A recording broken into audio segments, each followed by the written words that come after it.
date, more than 60 companies have stopped advertising on Glen Beck's fixed news program because of his claim that the president is a racist with a, quote, deep-seated hatred for white people or white culture.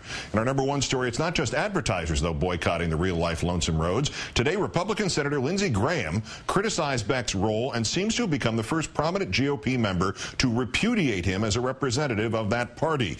At the first draft of history event held today at Washington's Newseum, South Carolina senior senator took on several right-wing fringe issues on racism. Graham said he disagreed with President Carter, but he conceded that, quote, there's people in this country that are having a hard time reconciling with the fact that we have a black president. Graham called the birther movement crazy and decried what he called a lack of civility permeating our government and media. When the incivility topic naturally turned to Old Lonesome, the senator pulled no punches. What do you think of Glen Beck? Only in America can you make that much money crying. Glen Beck is not aligned with any party, as far as I can tell. He's aligned with cynicism. And there's always been a market for cynicism. But we became a great nation not because we're a nation of cynics. We became a great nation because we're a nation of believers that on the other side of the mountain is worth going to look at.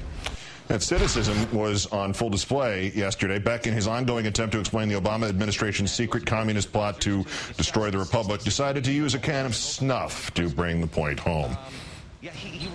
I want to talk to you tonight about Copenhagen. Two different kind of Copenhagens. Remember this. Copenhagen. This is the first one. I'll tell you about that at the very end. Tell me now.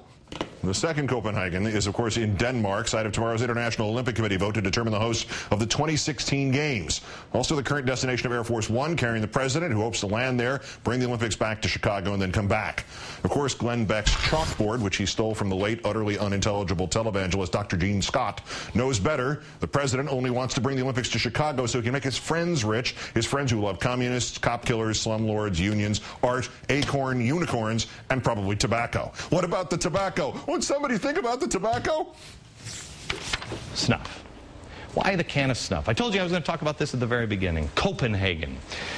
Well, some people put this, between your cheek and your gum. Gives you a good jolt, right? But the main thing you should know is about the little label here on the side. Warning. This product may be cancerous. May be cancerous. A clear and compelling argument if ever I heard one. A pleasure to be joined again by Craig Crawford, columnist with CQPolitics.com, MSNBC political analyst, and now author with Helen Thomas of the just-released Listen Up, Mr. President, Everything You Always Wanted Your President to Know and Do. Just the one volume? I think there may be a sequel. It's like 26, like you used to buy at the A&P. Listen, do you know what the analogy was there? Is it Obama is a cancer? Is it that he's a snuff film? He was born in Denmark? Or was it, do you have Prince Albert in a can? What was going on there? I haven't got a clue, Keith, and I'm glad I don't, because if I understood that, I'd really be worried.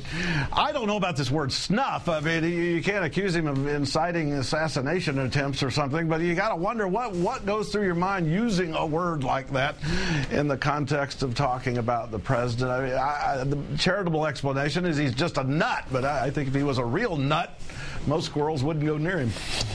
The Lindsey Graham criticism there, as I suggested, this might be the first guy in the GOP to come out and go, I don't want anything to do with this. He's not in my party. You take him. Is that likely to be a sort of a rogue position, to borrow somebody else's phrase?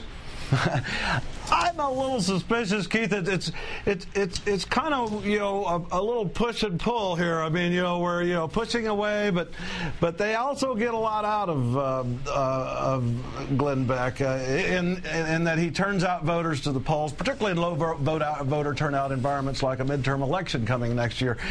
So I think Republicans would love to have it both ways, keep their distance from some of the craziness, but reap the benefits of those voters that he turns out conservatives that he turns out at the polls. Is it possible there was a little element of revenge there because Beck recently said John McCain would have been worse than Obama, and of course McCain and Graham are so tight?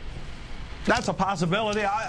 Knowing Lindsey Graham a little bit, he's actually a very reasonable guy, and I think he was speaking from the heart there. I think there are a lot of Republicans. I've certainly talked to many who are very concerned about the Limbaughs and the Glen Becks becoming the face of their party, but at the same time, like I say, they don't mind getting the voters those guys turn out.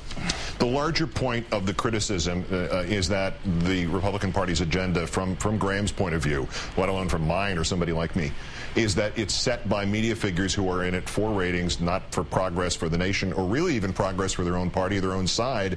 Is there anything blowing back against that? Is there any impetus for that to change for that party?